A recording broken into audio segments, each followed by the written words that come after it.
केंद्रीय गृहमंत्री अमित शहा यांच्यावर टीका केली, भाजपवर टीका केलेली आहे.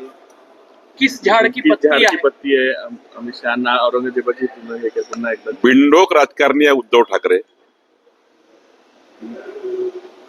जनमानसाची प्रतिमा मलिन झाल्यावरही आणि जनतेचा कौल विरोधात गेल्यावरही ते दुरुस्त होत नाहीये.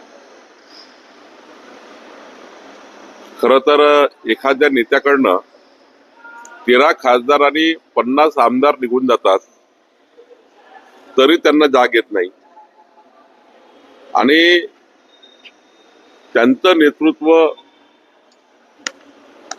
कोणीच मान्य करायला तयार नाही, म्हणून खासदार आमदार निवडून गेले.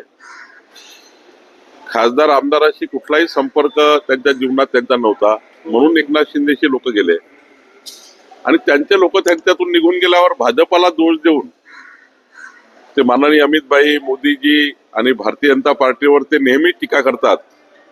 आत्मपरीक्षण केलं पाहिजे की आपण कुठे चुकलो आहोत.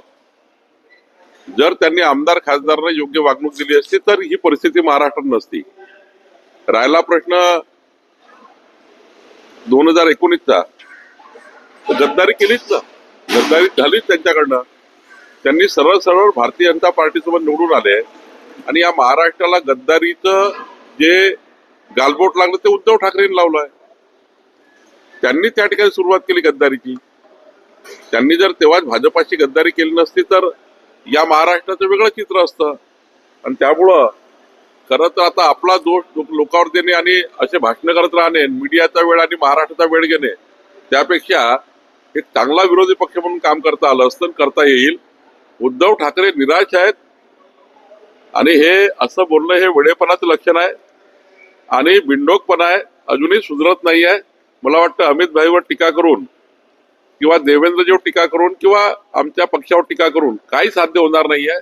जी आज परिस्थिती आहे त्यापेक्षाही वाईट परिस्थिती होईल आणि आमच्याजवळ अजून त्या ठिकाणी जनमत वाढेल आणि उद्धव ठाकरेंचं जनमत हे रोज कमी होईल. या पद्धतीचं वागणं उद्धव ठाकरेंचं आणि कुठल्या घटनेला, ज्या घटनेला तेच जबाबदार आहे त्या घटनेला धरून बोलणे, महाराष्ट्राची जनता आता कंटाळली आहे. महाराष्ट्राची जनता उद्धव ठाकरेंच्या बोलण्याला कंटाळली आहे. आता महाराष्ट्राच्या जनतेला विकासाकडे नेण्याचं राज्य आहे आणि माननीय आमचे मोदीजी आणि आमचे देवेंद्रजी डबल इंजिन सरकार महाराष्ट्राच्या विकासाकरता काम करणार आहे. उद्धव ठाकरेंनी अजूनही त्या मानसिकतेतून बाहेर निघावं, बिंडोकपणातून बाहेर निघावं आणि महाराष्ट्राच्या विकासाकरता 4 गोष्टी चांगल्या कराव्या, जेणेकरून काहीतरी पक्षाला पाठबळ मिळेल, काहीतरी बाबी मिळेल. आदित्य ठाकरे यांनी टीका केलेली आहे की ज्यांचे कार्यालय महाराष्ट्रात आहे तिथे दावोस मध्ये जाऊन करार करण्याची काय गरज? ज्या कंपन्यांशी करार केला ते महाराष्ट्रात कार्यालय. असं आहे की इंटरनॅशनल कॉन्फरन्स आहे. त्या कॉन्फरन्समध्ये देशाचे विदेशाचे सर्वच लोक, सर्वच बिझनेसमॅन त्या ठिकाणी येतात. मग देशातला करार राहो की विदेशातला करार राहो, तो त्या ठिकाणी एकाच प्लॅटफॉर्म होत असतो, एकाच ठिकाणी होत असतात. त्यामुळे उद्धव ठाकरे बालिश आहेत, आपले आदित्य ठाकरे बालिश आहेत. त्यांना अजून सरकार पूर्ण कळलं नाहीये.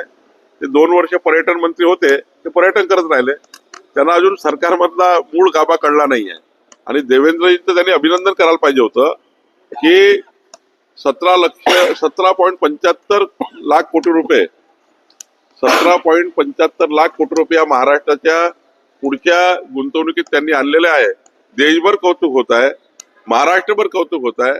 पण आता हे बिघडलेल्या मानसिकतेमध्ये जे कार्टे आहेत ते काही सुधरत नाहीये. मला असं वाटतं 5 लाख कोटी विदर्भात इन्व्हेस्ट होतोय, गडचिरोलीमध्ये 3 लाख कोटींचं इन्व्हेस्टमेंट येत आहे. विदर्भ बदलत आहे, औद्योगिक बदलणारच आहे. हा महाराष्ट्र थांबणार नाही, हा महाराष्ट्र पुढे जाणार आहे, विकसित महाराष्ट्र होणार आहे. माननीय देवेंद्रजींच्या नेतृत्वामध्ये 14 ते 19 आणि आता हे दोन्ही सरकार ज्या पद्धतीने चालले, मधात एकनाथ शिंदे सरकार, या महाराष्ट्राच्या विकासाकरता हे सरकार आहे. विदर्भाला जे आतापर्यंतचं मागासलेपण होतं ते विदर्भाचं मागासलेपण गडचिरोली पासून बुलढाण्यापर्यंत, मग ते इरिगेशन सेक्टरचं असो, औद्योगिक सेक्टरचं असो, हे सर्व मागासलेपण दूर होणार आहे. उद्धव ठाकरे यांनी महानगरपालिका निवडणुकीत स्वबळाचे संकेत दिलेले आहे. त्यांना ऑलरेडी शरद पवारजी यांनी काँग्रेसने सोडून दिलाय आणि त्यामुळं त्यांना आता दुसरा काही पर्याय नाही, दुसरा काही मार्ग नाही आहे. उद्धव ठाकरेंना साऱ्यांनी सोडलाय. एक दिवस असा येईल की उद्धव ठाकरे हम दो हमारे दो एवढेच राहतील. शेतकरी कर्जमाफीला विरोध केलाय.